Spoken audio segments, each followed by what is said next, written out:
As you can see, it's chicken time again. And today we're talking coops. How to keep your chickens happy and healthy in their coop, and make less backbreaking work for you. We'll cover where to put it, the things that you'll need for your coop and your run, and one setup choice that can prevent bullying and deadly mistakes. I really wish I'd have known this when we started.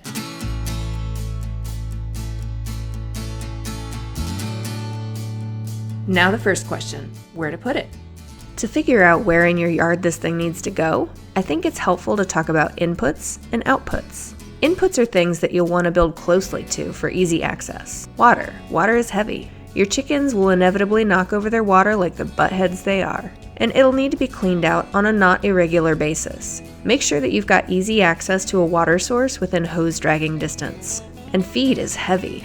You won't want to just leave it out in the open unless you're trying to attract every rodent within a 5-mile radius, so it's ideal if you have a covered storage spot nearby for it. Bedding is not too heavy, but it's still awkward. I keep ours in the same shed as our chicken feed. And electricity. This one is climate dependent, but if you have freezing winters, you will need to be able to heat their water so it doesn't freeze. Keep electrical access in mind.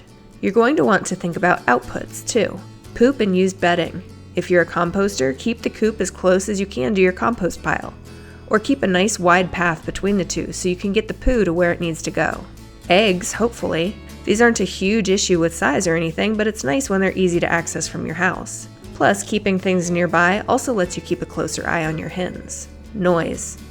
Yeah, this is an output. I'd keep a coop as far as I could from bedroom windows. This includes your neighbor's bedrooms as well, unless you want to start a feud. The coop is basically a safe little bedroom for your chickens. It should have a roosting bar, and this is also where the nesting boxes are located. Not that they'll necessarily use them, but it's good to offer them. Chickens appreciate the option, even if they ignore them completely. Let's start with one of the most common questions. How much space does each chicken need? Inside the coop, the rule of thumb is 4 square feet per standard sized chicken. If you can give more, that's great. Extra space always helps with cleanliness. But they'll be leaving the coop as soon as they wake up, so I'm a little less concerned about giving them extra space in here. If it's a give and take between coop size and run size, I'd always go with giving extra space to the run. Airflow is critical. Proper ventilation removes moisture and ammonia. High vents or windows covered with hardware cloth work great. I also have a little solar-powered fan in mind for the summertime to help breezes cool off the coop. The poop. Let's talk about the poop. Chickens poop while they're sleeping, and there will be piles of it in your coop. They're very productive overnight. There are 2 methods that I've seen people have great success with. The first is deep litter. This is a thick layer of organic high-carbon material that can absorb some of the moisture and ammonia. By high carbon, I mean things like wood shavings or straw. Deep litter is okay. The internet's gonna tell you that it doesn't stink at all, and that everything just naturally turns into compost. Like, kinda. The chickens always end up sleeping in the same spot, and little mountains of poo build up underneath where they sleep. And that doesn't always end up getting incorporated into the mulch below. So personally, I do deep litter, but I still end up cleaning off the top surface about once a week, and then I change the deep litter about once every 4 months. The second is having poop shelves. These are little platforms right underneath where your chickens roost that are completely detachable and easily washable. I think the folks that have these clean them off every day or 2, which tells me that they are far more disciplined than I am. But I think they're really easy to take out, clean off, and put back in. Either way, when you design your coop, think about how easy it'll be to reach in and get the poop out. Ours is elevated, which means we can pull the wheelbarrow up underneath it and just scoop the poop and pine shavings right in. And I covered the floor of ours in a sheet of vinyl so I can hose it out when we do a deep clean. Insulation is another idea for your coop. If you live in an extreme climate, it's not a bad idea. Be aware if the chickens can get to it, those little weirdos will eat it. They crave the forbidden popcorn, so if you use insulation, cover it up. The run should be an enclosed roofed area with hardware cloth around it. It's open to the coop so chickens can go back and forth freely. This is where the food and water belong. We want to keep it dry and out of the elements, with plenty of fresh air. For the run, aim for at least 10 square feet per bird, but here, more is definitely better. If your birds are confined most days, then more like 15 to 20 square feet of space per bird is going to be a better idea. It'll help reduce bullying. We've lost birds to bullying before. Let me rephrase that.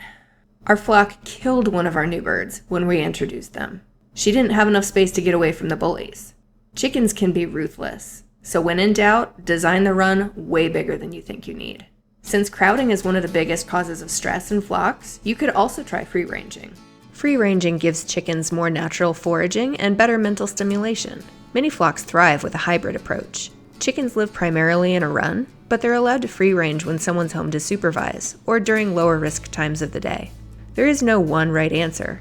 The best system is the one that works for you.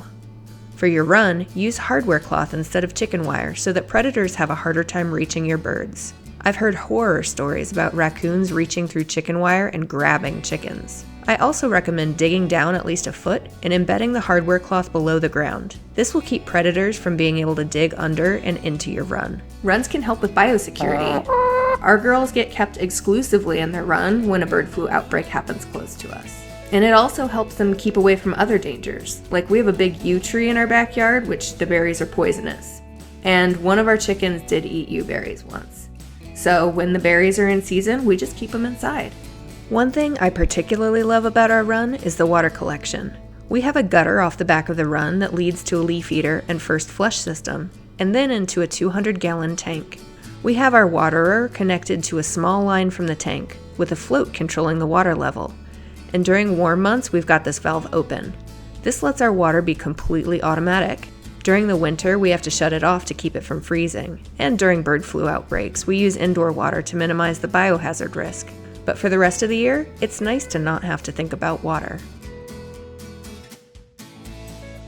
This is something that I highly recommend, and I don't see talked about enough. Parallel runs.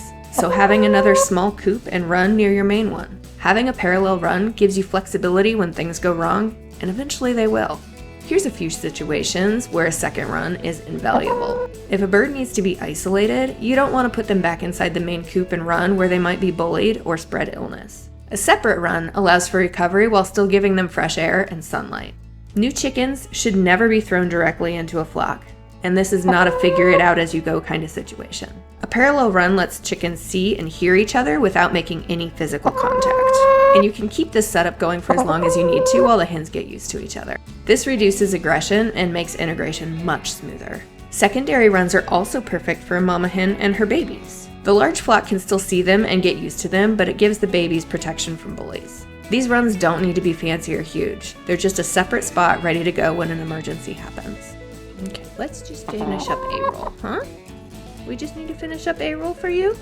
I hope this helps you think through your coop and run setup a little bit more intentionally. Design can make a huge difference in how enjoyable it is to keep chickens. If this video helps you, hit the like button. Leave a comment below if you've got any questions, and hit subscribe if you'd like to see similar content in the future. Thanks for watching, and I'll see you in the next one.